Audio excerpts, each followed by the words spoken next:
Page number 368। Shriram. नृप ही प्राण प्रिय तुम रघुवीर, शील स्नेह न छाड़ी बीरा, सुकृत सुजसु परलोकु न साऊ, तुम्हारी जान बन कही न काऊ। हे रघुवीर, राजा ने तमे प्राणों समान प्रिय छो। भीरु राजा शील अने स्नेह नहीं छोड़े। पुण्य, सुंदर यश अने परलोक भले नष्ट थई जाय, पण तमने वनमा जवानुं तेओ क्यारेय पोताना मुखेथी नहीं कहे। अस बिचारी सोई करहु जो बावा, राम जननी सीख सुनी सुख पावा। खूप ही बचन बान सम लागे, करहीन प्राण प्रयाण अभागे। आम विचारीने जे तमने ठीक लागे तेम करो। मातानी शेख सांभळीने श्री रामचंद्रजीए सुख मेळव्युं, परंतु राजाने आ वचन बाण जेवा लाग्या। ते विचारवा लाग्या, हजी पण अभाग्या प्राण केम नथी निकळता। लोग बिकल मूर्छित नर नाहू, काह करिय कछु सूजन काहू।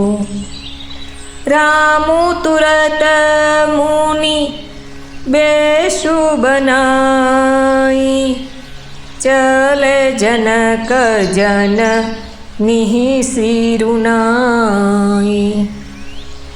राजा मूर्छित थई गया। लोको व्याकुल छे, कोईने कशुं सूझतुं नथी के शुं करे।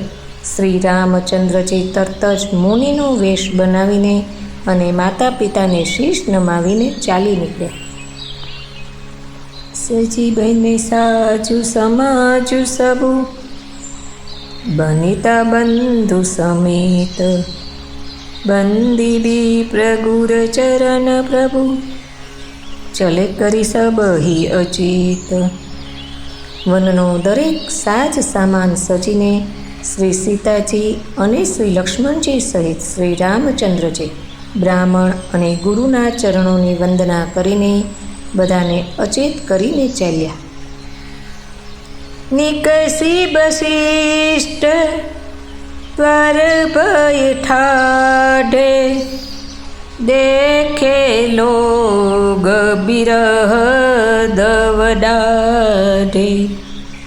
कही प्रिय बचन सकल समुजाए, विप्र वृंद रघुवीर बोलाए। राजमहल थी निकळीने श्री रामचंद्रजी वशिष्ठजीना दरवाजो जई ऊभा रह्या अने जोयुं के सर्वे लोको वीरोना अग्निमां बळी रह्या छे। તેમણે પ્રિય વચન કહીને સર્વેને સમજાવ્યા। પછી શ્રી રામચંદ્રજીએ બ્રાહ્મણોની મંડળીને બોલાવી।